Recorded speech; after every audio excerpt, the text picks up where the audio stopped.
I once kneeled in shaken thrill, chase the memory of it still, of every cheer, chided by the silence of the hush sublime, blind to the purpose of the brute divine. But you are mine, staring in her blackness at some distant star. Jadi di dalam bukit ini tuh terdapat lorong-lorong gua sepanjang 200 meter yang menghubungkan antara kamar-kamar di bawah tanah dan antara pintu masuk menuju ke bagian benteng.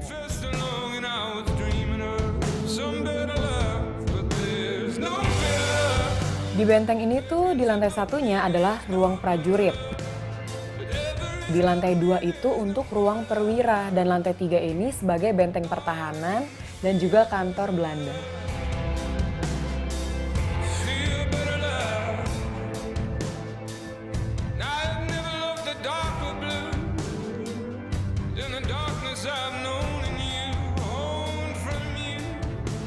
Ya, ini salah satu ruangan prajurit, Nah, kita itu ditunjukin ruang perwira sama prajurit. Ternyata ruang perwira itu lebih kecil dari ruang prajurit. Kenapa? Soalnya ruang prajurit itu ternyata harus nampung lebih banyak orang. Makanya dibuat lebih besar daripada ruang perwira. Nah, setelah itu kita, ini nih udah kayak pintu terakhir ya. Jadi kita kayak udah benar-benar keluar dari bentengnya dan di situ tuh sebenarnya pintu masuknya. Jadi kayak ada tulisannya tuh bahwa ini tuh adalah Gunung Kunci gitu. Ada lambangnya juga, kunci yang ngilang gitu kan. Jadi ini pintu gerbang atau pintu masuk untuk ke Gua Belanda itu Gunung Kunci. Kenapa, alasan apa ini disebut Gunung Kunci? Ini dari zaman pembangunan dulu Belanda ini ada lambang kunci ya, Gunung Kunci ini makanya terkenalnya. Oh, jadi pintu masuknya sebenarnya ya, ini nih Pak di ya? sini ya. Ini Gunung Kunci ini salah satunya ini. Your body and your time,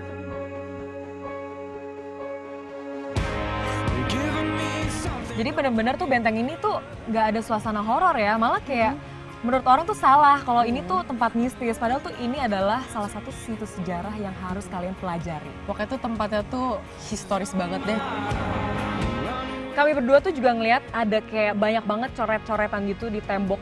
Dan di dalam bentengnya juga banyak banget coretan dan itu tuh bikin kami tuh kecewa banget. Kenapa sih kalian tuh kalau berkunjung ke suatu tempat, bisa nggak sih jangan mencoret-coret? Itu tuh hal yang nggak penting. Tempat-tempat bersejarah itu harus dijaga.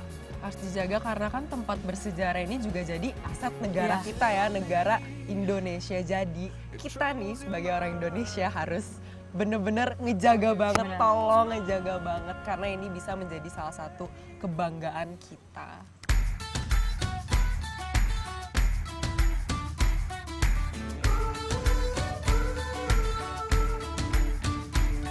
I think that it's time that we find what we're looking for. Last destination kita mau main tubing. Jadi letaknya tuh di Desa Citengah dan di Sungai Cihonje. Hungry for a meaning, this all seems unclear. I come to the conclusion we're all clueless here. The more I try and simplify, I realize it passes by. I find myself enamored with an explanation that doesn't exist. No.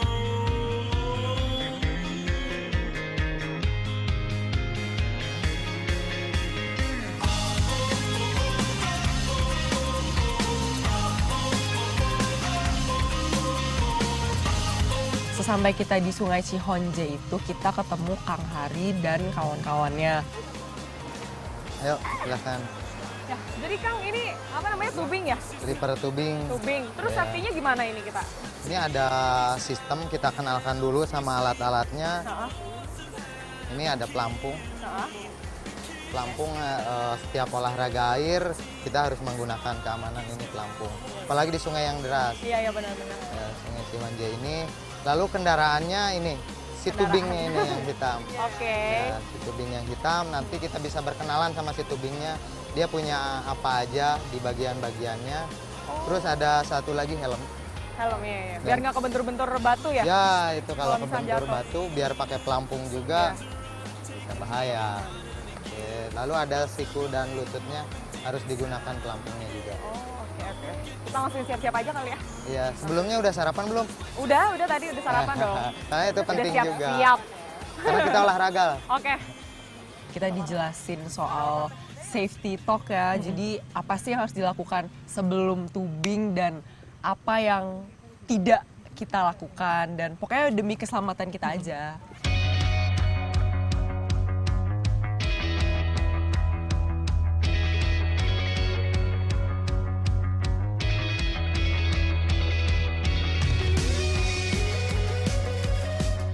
Jadi setelah kita bersiap-siap, kita langsung bertubing ria.